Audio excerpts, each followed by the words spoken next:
Deu bom dia, galera, beleza? Começar o dia da manhã com um devocional, falando pelo menos de Deus, né? Vou ler aqui um trechozinho da Bíblia aqui, pra nós começar essa manhãzinha de domingo de boa, né? Vamos lá. Desculpa aí, galera, porque esses meninos aqui dão trabalho, viu? Eu nunca vi os meninos tão trabalhosos como esses aqui. O trecho que eu vou ler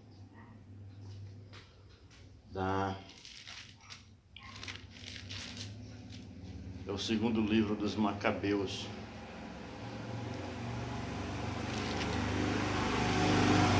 É o capítulo 3.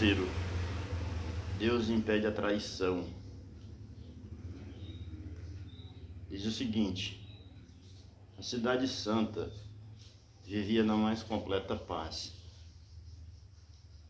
e os mandamentos eram observados da melhor maneira possível, por causa da santidade do sumo sacerdote Onias e de sua firme oposição a tudo o que havia de mal.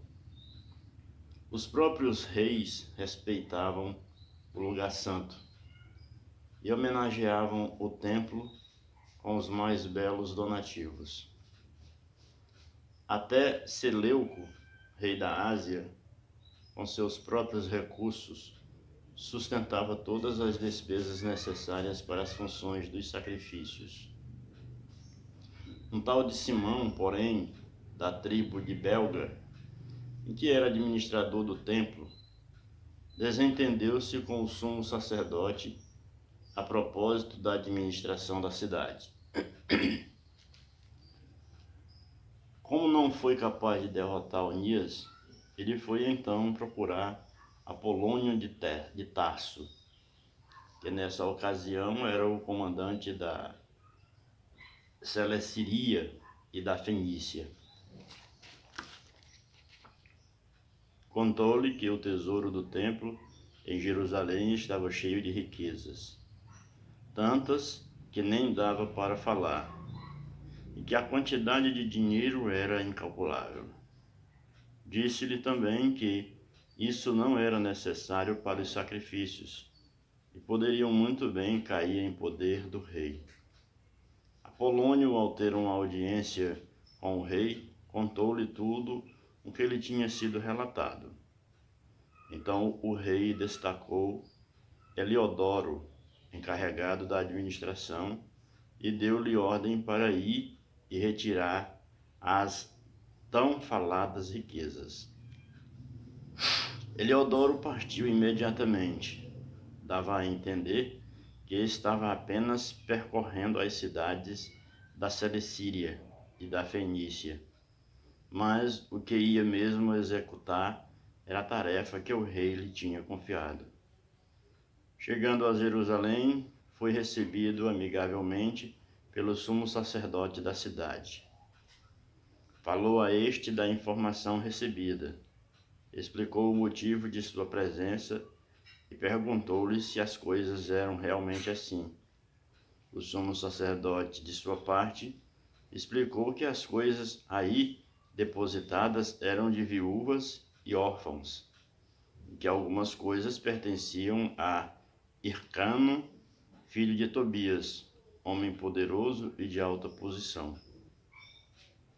Diversamente do que estava sendo espalhado pelo irreverente Simão, disse também que havia um total de 14 toneladas de prata e 7 de ouro. Disse ainda ser inconcebível que se contestasse tal injustiça contra os que confiaram no lugar santo, na sagrada inviolabilidade do templo, venerado no mundo inteiro. Heliodoro, porém, seguindo as ordens recebidas do rei, afirmou resolutamente que tudo isso devia ser transferido para o tesouro real. Marcou uma data e se apresentou para fazer um inventário das riquezas. Isso provocou enorme agitação em toda a cidade.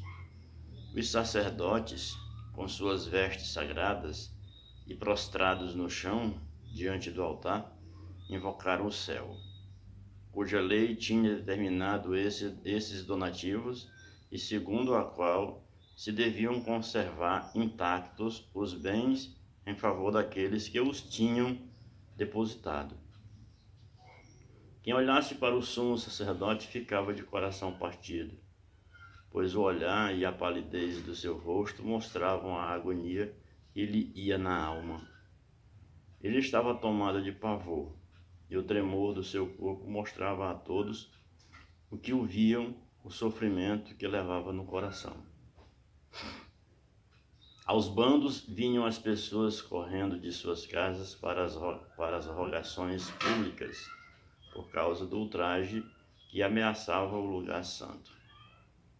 Com saias de pano grosseiro, as mulheres se amontoavam pelas ruas. As moças, que costumavam ficar fechadas em casa, saíam para as portas de casa, ou subiam ao muro, ou se debruçavam na janela. Todas, porém, erguiam as mãos para o céu e faziam suas preces. Era comovente a apreensão do povo em geral e a ansiedade do sumo sacerdote, tomado de profunda angústia. Pediam ao Senhor Todo-Poderoso para guardar intactos e em segurança os depósitos em favor daqueles que os tinham depositado. Eliodoro, porém, procurava executar o que havia decidido. Acompanhado de seus guardas, Eliodoro já estava junto à sala do tesouro, quando o Senhor dos Espíritos e do Poder manifestou-se com tal esplendor que todos os que se arriscaram a entrar aí ficaram desfalecidos e em pânico, atingidos pela força de Deus. Apareceu-lhes um cavalo encilhado com belíssimo arreio e montado por terrível cavalheiro. Ele avançou bruscamente e o cavalo começou a dar patadas em Eliodoro. O cavaleiro parecia ter armadura de ouro. Apareceram também para Eliodoro outros 2 jovens extraordinariamente fortes, muito belos e com roupas magníficas. Puseram-se aos lados de Eliodoro e começaram a chicoteá-lo, dando-lhe muitos golpes. Eliodoro caiu logo no chão. Envolto em densa escuridão, tiveram de levantá-lo e colocá-lo na maca. Foi assim que retiraram daí, inteiramente sem ação, aquele mesmo que tinha entrado até a sala do tesouro com todo o acompanhamento e toda a sua guarda pessoal. Foram obrigados a reconhecer que o poder de Deus se havia manifestado em toda a clareza, com toda a clareza. Eliodoro, prostrado pelo poder de Deus, estava sem fala e sem qualquer esperança de salvação. Enquanto isso, os judeus davam louvores a Deus, que tinha glorificado o seu lugar santo. Até há pouco tempo, o templo estava cheio de pavor e preocupação. Agora, por causa da manifestação do Senhor Todo-Poderoso, estava repleto de alegria e de ações de graças. Alguns da comitiva de Eliodoro pediram que Onias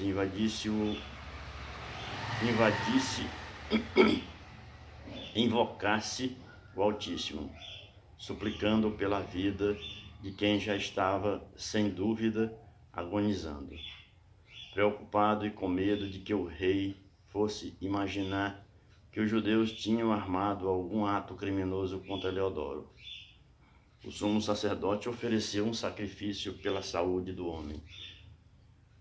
No momento em que o sacerdote oferecia o sacrifício de expiação, os mesmos jovens apareceram de novo a Eliodoro, vestidos com o mesmo traje. De pé, eles lhe disseram: você deve agradecer muito ao sumo sacerdote Onias, porque é em consideração a ele que o Senhor lhe concede a vida. Você foi chicoteado pelo céu. Agora anuncie a todos o grandioso poder de Deus. E ao dizerem isso, desapareceram. Eliodoro ofereceu um sacrifício ao Senhor, fez grandes promessas ao Deus que lhe devolvera a vida. Despediu-se de Onias e voltou com seu exército para junto do rei. A todos ia dando testemunho das obras do Deus Supremo, que ele tinha visto com os próprios olhos.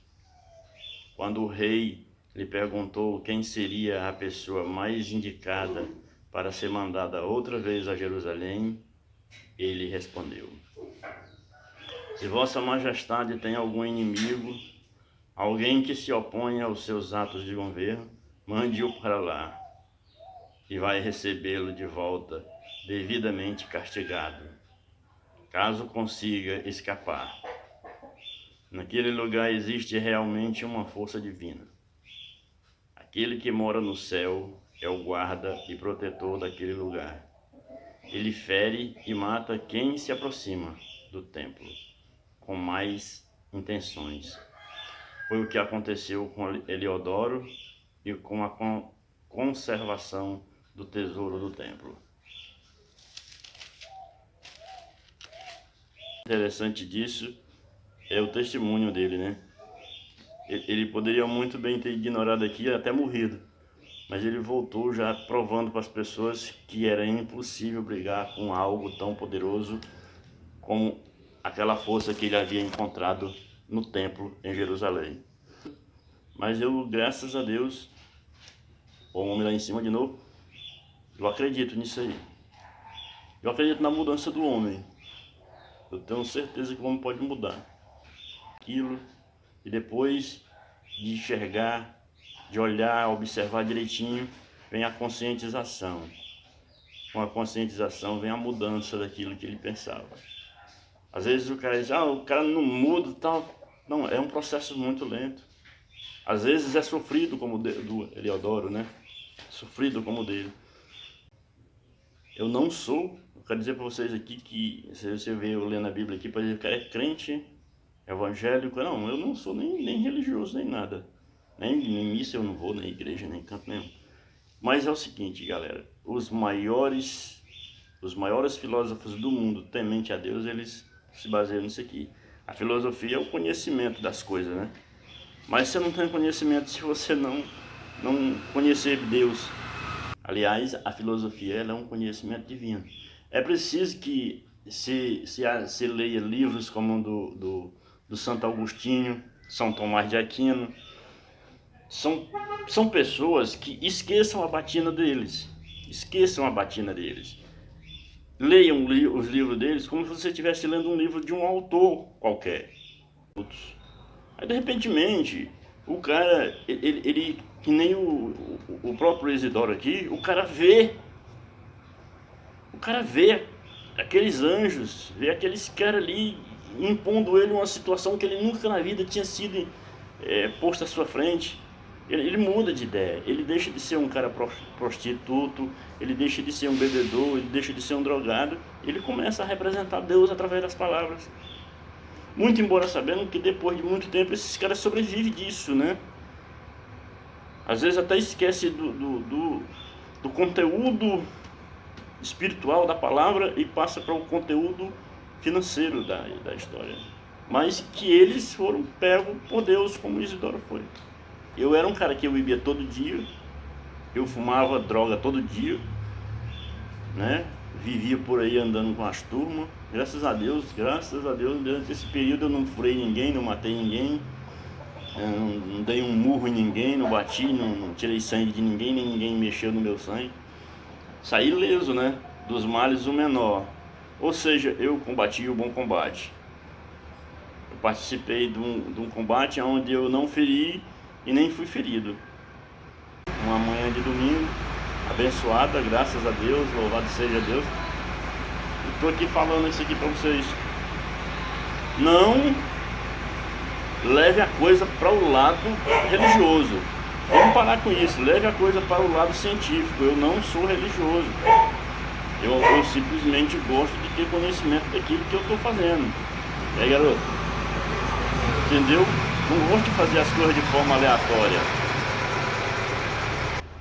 não me baseio em nada do que as pessoas falam, e se você me falar alguma coisa, eu vou pesquisar, vou analisar, vou ver qual é o fator verídico que existe naquela história, e assim eu poder me analisar e me autoanalisar e autoanalisar as palavras daqueles que me disseram aquilo, de quem eu ouvi.